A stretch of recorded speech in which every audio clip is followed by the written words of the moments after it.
Subscribe कीजिए my YouTube channel and press bell icon for latest update.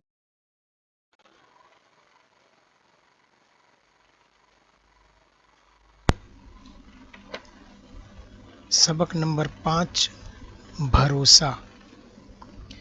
बरसात के मौसम के आखिरी दिन थे, लेकिन बारिश का पता न था।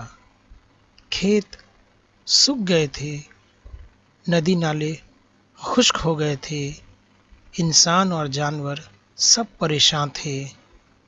बूंद बूंद पानी को तरस रहे थे। हर एक यही सोच रहा था, ये मुसीबत कैसे दूर होगी। आखिर बस्ती के चंद लोग जमा हुए।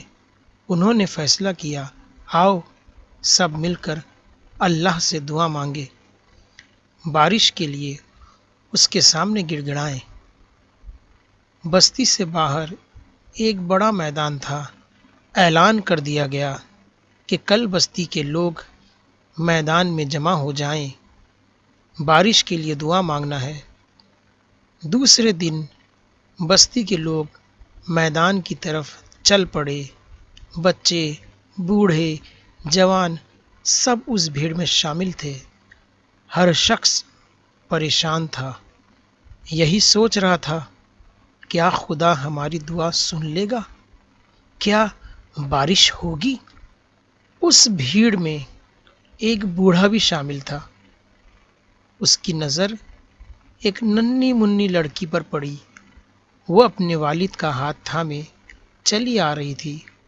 उसके दूसरे हाथ में एक छोटी सी छतरी थी। बूढ़ा रुक गया। वो लड़की के पास पहुंचा और उससे पूछा, बेटी, अभी तो हम बारिश की दुआ मांगने जा रहे हैं, तुम छतरी लेकर क्यों आई हो?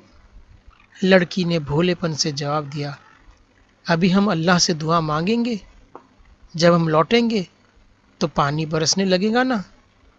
जवाब सुनकर बूढ़े को उस मासूम लड़की पर बहुत प्यार आया। उसने सोचा, इतनी छोटी सी लड़की को अल्लाह पर कितना भरोसा है। इसे पूरा यकीन है कि अल्लाह इसकी दुआ फौरन सुनेगा।